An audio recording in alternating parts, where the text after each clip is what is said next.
Hi, my name is Jenny, and this is my co-host Ashley. Today we're going to be discussing the environmental aspects of LBJ's Great Society program. Jenny, what is the Water Quality Act? Well, the Water Quality Act was an act which was passed by Congress that created criteria and standards for states to follow. They had to reach this certain standard in order for human consumption. What does this act really do? Well, what it was supposed to do was it was supposed to prevent pollution of the actual water. Otherwise, humans wouldn't be able to really consume it, and it would be bad for especially fishing and swimming. They wouldn't be allowed to swim in the water or take fish from the water. Really, how effective was this act? The law was not actually effective until the 1972 Clean Water Act. LBJ tried his best to preserve this act and really to get it going, but it didn't really work out in the end. In 1964, Congress passed the Wilderness Preservation Act. Ashley, can you tell us a little bit more about this act and what the goal was? The goal of this act was to conserve 9.1 million acres of wood as a forever forest. This is for the people to enjoy the wilderness and not have to be in the cities and understand what America was once before. This will protect open space, watersheds, diverse ecosystems, and biodiversity, so we can have these things not be killed by different cities and things that are building, like suburbs. So can you tell us how they chose their land?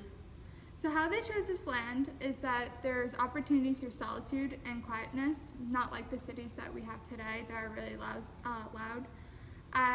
Also, the land has to be at least 5,000 acres of land or sufficient size so we can preserve it.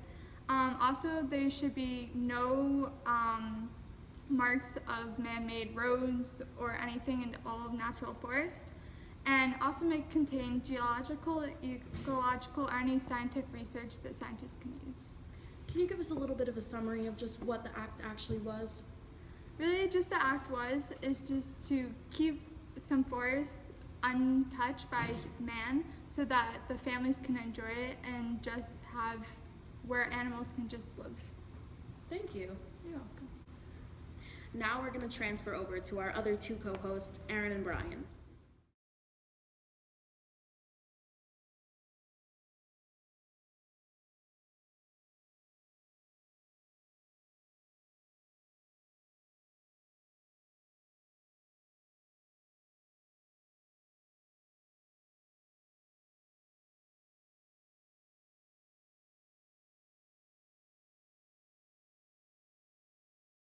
Hi, I'm Brian Santini and this is Aaron Derricks, and we'll be discussing the next two topics in LBJ's environmental disaster.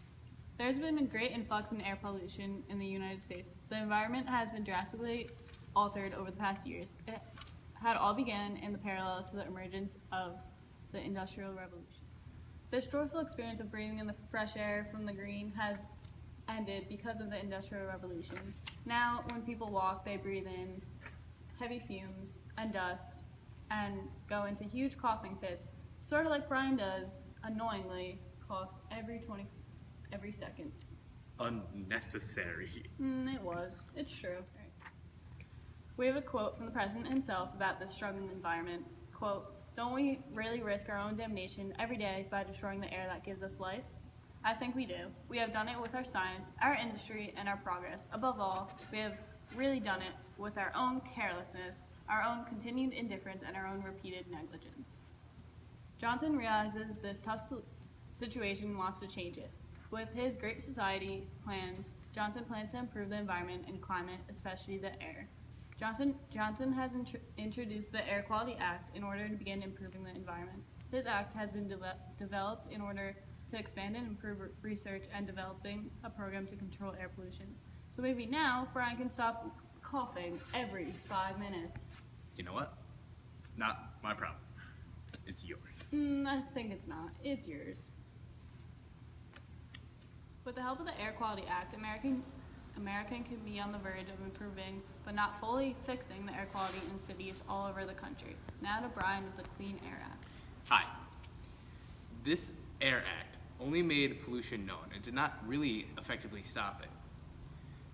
Ever since the Industrial Revolution, air pollution has been getting increasingly worse and worse. LB's plan if you can even really call.